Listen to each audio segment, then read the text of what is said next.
Working in the NHS, that's why I wanted to move away from the NHS, because I found it, you didn't have the time to spend with patients.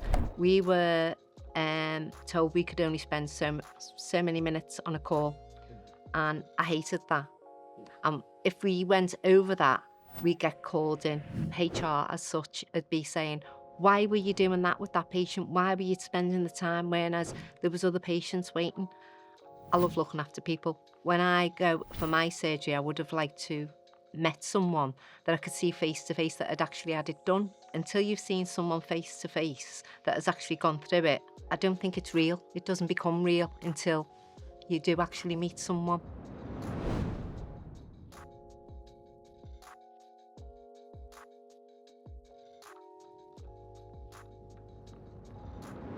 So I'd lost a lot of my confidence leading up to that 2 years previous, because that's when the gum disease and everything else kicked in.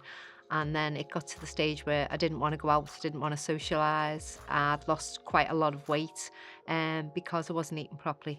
I worked in a medical practice, and basically because I had to wear a pallet and I didn't want anyone to see the pallet, I used to drink coffee from 7 o'clock in the morning till 7 o'clock at night when I finished my shift, and then take the pallet out when I was going home and then put it back in again.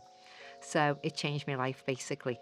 I'd pondered over it for, I'd say, a good 12 months. I'd looked into other places, so I did quite a lot of research as well.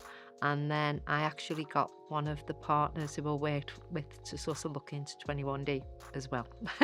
It was advertised on Facebook, and it was VJ that had said he's thinking of bringing patients that have had the surgery. At that point, I hadn't had surgery, and I'd just put on there, but that'd be absolutely amazing. I know when I go for my surgery, I would have liked to met someone that I could see face to face that had actually had it done, rather than speak on Facebook, because you don't know. I mean, you believe the roles that people are saying, but until you've seen someone face to face that has actually gone through it, I, I don't think it's real. It doesn't become real until you do actually meet someone, and then you can ask their experiences, and not everything's going to be rosy, but you understand that. But it's little questions that you may think are silly, but to a patient, it, it is quite sort of, I'd say, I'd ask questions on the Facebook group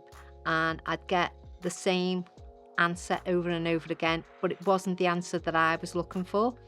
And then when I asked a patient face to face, it'd be completely different. So to me, I learnt more from a person face to face than I did on the Facebook group.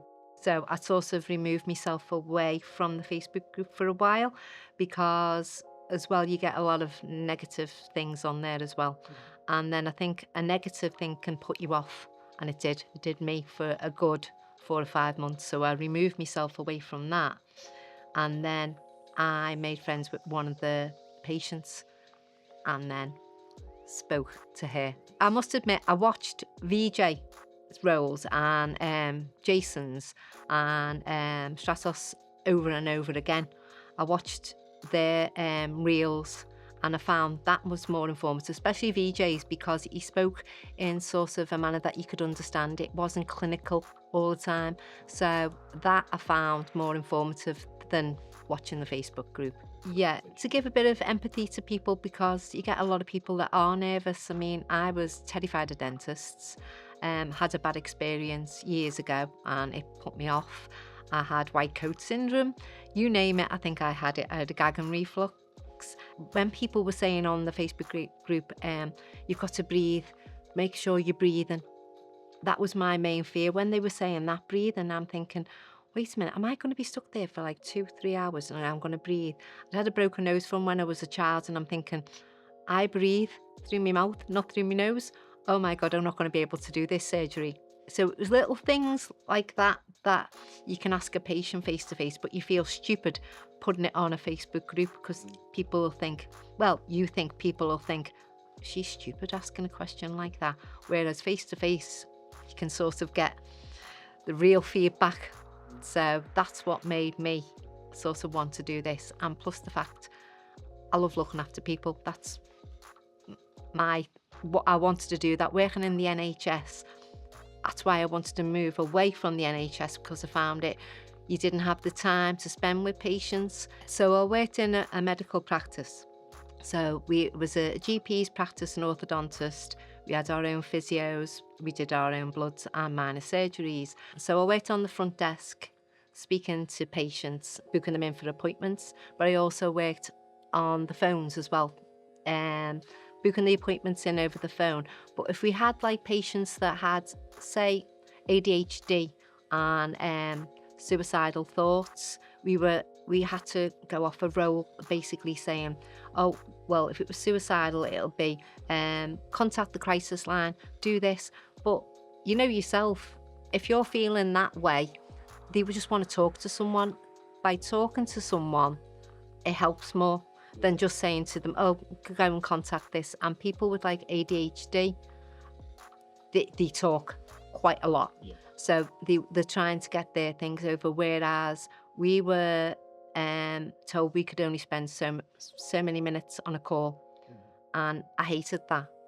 And if we went over that, we get called in and then said, why did you spend so long on that patient? Or even when a patient come to the front desk and they were crying, emotional, then you'd sort of go and try and comfort them. They'd be on you, the HR as such, would be saying, why were you doing that with that patient? Why were you spending the time, whereas there was other patients waiting? Well, at that time, that patient is my priority. That's the way I look at things. But the NHS doesn't look at it like that. No, because they haven't got the time to spare. But I think that's the main role, to be honest, for people. Yeah. I just want to be there for other people. And then if they're feeling down, I'd like to be able to lift their moods, because I know if it was me, I'd want someone to do that for me. I think as well, because I can spend time with patients. I'm not so much at the moment, because I'm more this side, because there's been a big turnaround.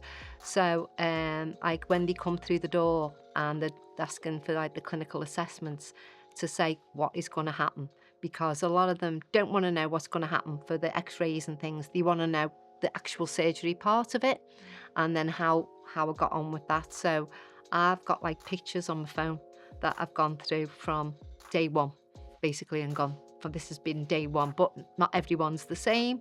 And I explain that to them. You know, some people will bruise a lot more. Some people have a bit more discomfort and a lower pain threshold. But to me, my journey was great. I didn't have any problems whatsoever. But I think as well, I kept on top of things, like the ice packs, the ice cream, the pain meds and everything. And mine was great, but not everybody's is. And you have to explain that to them. You get a lot of the older generation don't understand that. Like we had a patient last week and they came out and I'd already said to her, you know, you could have quite a bit of swelling. Depends on if you're on medication, because a lot of it depends on what medication you're on. And we did say that to her. We emphasised that over and over again to her. And she still came out of surgery and went, why am I so bloated? But you've only just this minute come out of surgery. So some people just don't take it in. And I think it's a big eye-opener to them, and they don't realise how long they're going to be in surgery for. They just think they're going to go in like a normal dentist and come back out and that'll be it, you know. So the aftercare I found as well was brilliant. If I had any issues, because I had a little bit of an infection afterwards, and I reached out on the WhatsApp group and they instantly came back to me, which no other company would do that. Not that in my experience, because I've been for other things, other procedures, and I like it because as soon as you sort of put that within an hour, a clinician will come back to you and give you that advice. Whereas if you had to book in for a doctor's appointment, you could be waiting 2 weeks if you're lucky. So that I found amazing as well. And then I emphasise that when patients are having surgery as well, if there is a problem, because not everything goes smoothly, let's face it. And I put that across to them. I said, but there's always somebody there, always somebody on call that will answer them questions for you, or get you in for another appointment straight away, you know, or within like a few days, which you don't get anywhere else. I'm not doing any booking in. I just phone them after the surgery and then find out how they're feeling, do a report on that. Um, then the post-op and the pre-op leading up to the surgery. So I'll go through with them and say, you need to be here at such and such a time. And then any questions, and they'll say, well, they'll ask me, well, about the surgery, how is it? How long am I in there for? And then I always say, well, I was in for this time, but obviously yours might be a bit longer. I'll look on there to see how long they are and try and explain it to them so that they have a clear understanding of how long it's going to be, and basically for the chaperone as well.